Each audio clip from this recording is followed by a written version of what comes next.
Señores, señores, Tomás Yarrington está conversando con nosotros esta mañana y te agradezco mucho que estés aquí. Víctor, muy buenos días y muchas gracias por la oportunidad de estar contigo. No, hombre, al contrario. Entonces, ¿qué? Al boliche, ¿no? Tirándole a los pinos. Entonces, te estaba comentando que de haber visto la cámara yo ahí en donde estaba, probablemente me hubiera guardado la... ¿Te hubieras inhibido? Probablemente me hubiera inhibido, ¿no? Pero mira, lo importante es participar. Lo importante es no quedarse con los brazos cruzados. Porque México está pasando por un momento que requiere que de verdad todos, como decimos allá en mi pueblo, nos pongamos las pilas, Víctor. El mundo no nos está esperando y tenemos frente a nosotros decisiones importantísimas que como país debemos de tomar.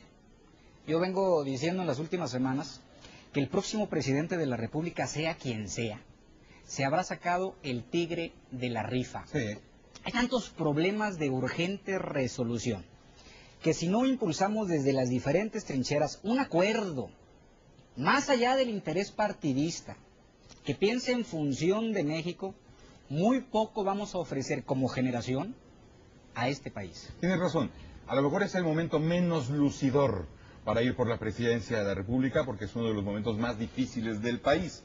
Pero también en esas expectativas es un atractivo al que muy pocos políticos profesionales se pueden negar. Tú hablabas del momento del país, pero también habría que hablar del momento del partido, porque en otro momento del partido, ustedes hubieran dicho, vamos todos con Roberto, así va, así es el juego, así está anunciado, así ha sido siempre.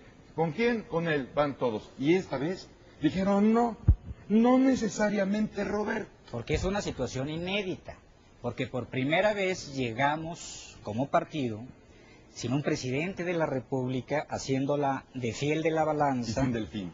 Y sin delfín. Hoy por hoy no hay nada para nadie al interior del partido. ¿Qué es lo que tenemos que hacer? Tenemos que construir una candidatura bien vista por los priistas, pero sobre todo bien vista por la sociedad mexicana en su conjunto. Porque la competencia va a estar tan reñida, Víctor, que si salimos en falso, no tendremos nada que hacer en el 2006. Tenemos que asegurarnos que salimos con el mejor candidato. Y por ello tenemos que construir un proceso interno que legitime la candidatura de quien finalmente resulte ganador.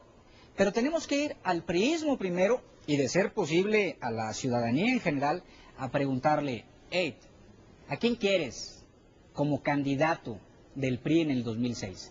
No quién quiere ser candidato. Si tú preguntas, oye, ¿quién quiere ser candidato? ¿Quién quiere ser presidente? Pues a lo mejor 100 millones de mexicanos levantan la mano y dicen, yo quiero ser presidente. Aquí lo importante no es quién quiera ser presidente, a quién quieran los mexicanos que sea presidente, a quién le depositan los mexicanos la confianza, quién les inspira la imagen de que va a poder con el tigre. A ver. ¿Quién va a poder? ¿Quién está hablando de fondo sobre los problemas de México? A ver, cuando llegaba yo aquí al programa, que por cierto, ¿qué desmañanadas se ponen ustedes todos los días? Pues es que alguien tiene que trabajar. Alguien tiene que trabajar. Sí. Cuando llegaba al programa te escuché hablar sobre el caso de Pemex, Víctor. Sí. Fíjate bien, nosotros somos un país exportador de crudo. Muy poco sabemos que el próximo presidente de la República, muy probablemente en su quinto año de gobierno, enfrente la necesidad de importar crudo. Porque Pemex tiene muchos años de no invertirle a la exploración. Y las reservas probadas de Pemex han caído hasta 12,000 millones de barriles, que al nivel de explotación actual nos llevaría a que en el quinto año del próximo sexenio ya no vamos a tener petróleo para exportar, vamos a comenzar a importar petróleo. ¿Qué necesitamos hacer? Necesitamos, por supuesto, darle la autonomía administrativa a Pemex de la que tú hablabas al principio del programa, pero también tenemos que darle un alivio fiscal a Pemex. Actualmente Pemex contribuye con el 66% de sus ingresos al fisco. Sí. La mayor parte de sus recursos se van a gasto corriente. Entonces estamos transformando un recurso no renovable, que es el petróleo, en gasto corriente. Ahora, pero ve tú la tristeza, por ejemplo, la tristeza que nos lleva en el país, de que estos datos duros que tú tienes, los conoce el Congreso. Los conoce el Congreso. Y la gente ya empieza a enterarse de cómo la Secretaría de Hacienda ha estado padroteando a Pemex. Oye, nos estamos acabando a la gallina de los huevos de oro. Ahora dime tú. No está contribuyendo Pemex, ¿eh? la estamos ordeñando, Desde luego. perdóname la expresión, Sí. y así, ¿qué empresa puede funcionar? Entonces, es falsa esta posición antagónica de los que dicen, no hay que modificar nada, Pemex es de los mexicanos y se tiene que seguir en propiedad de los mexicanos y no hay nada que hacer. Y los otros que dicen, oye, no sirve Pemex, hay que vender a Pemex. Estas dos posiciones nunca nos van a llevar a ningún lado, hay que irnos al justo medio.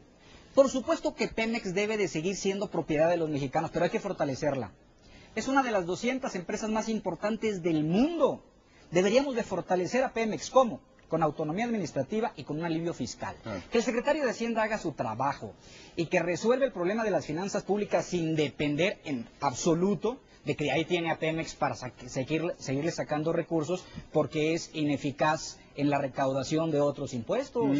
Pues recaudamos el 30% del IVA que podríamos recaudar. ¿Y por qué nos damos el lujo, por ejemplo, de que, por ejemplo, en esta administración, el Congreso pudo haber aliviado ese asunto para el presidente que venga, para el que venga? Fíjate, hay un académico español, Juan José Lanz, de esos académicos curiosos, que se aventó, Víctor, un estudio comparativo de 18 países del mundo que pasaron a la transición democrática. 18. Y Juan José Lanz dice, en los países en los que esto ha dado resultados tangibles para la gente, no nada más pactaron la transición hacia la democracia, pactaron el contenido económico y social del nuevo régimen. Las fuerzas políticas se pusieron de acuerdo en el rumbo del país. En todos los casos, menos en México. Sí. En México de 1977 a 1986, por eso está mal que alguien se quiera colgar solito la medalla de lo que pasó el 2000. De 1977 a 1986, las fuerzas políticas de este país, a través de 6 reformas electorales, pactaron la transición hacia la democracia, que se da con la alternancia en el 2000. Ahí nada más llega la alternancia. Habíamos pasado 20 años para construir el IFE, el árbitro, para estar seguros de que nos credencializábamos todos, que nuestro voto contaba. Pero a 4 años y medio de la alternancia, ¿cuál es el resultado? Muy pobre resultado. ¿Por qué? Porque dice Juan José Lanz, en los países de régimen presidencial, las fuerzas políticas opositoras tienen 2 posibilidades de accionar. O colaborar con el régimen para fortalecer las instituciones, porque en un régimen democrático cualquiera puede ganar, o oponerse al régimen para deteriorar su imagen, buscando con ello treparse a la siguiente elección de manera victoriosa. ¿Cómo le hemos jugado aquí en México? Le hemos jugado a bloquearnos los unos a los otros, al no acuerdo. ¿Qué es lo que está en juego? El país. El país está en juego mientras nosotros no somos capaces de salir con un acuerdo. ¿Qué debemos hacer? Y este es a lo mejor el momento para hacerlo, Víctor.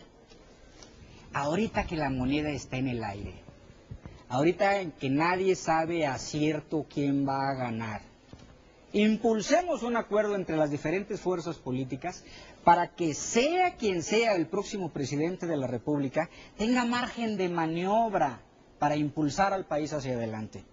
Me decía el primer ministro de Singapur hace unos meses,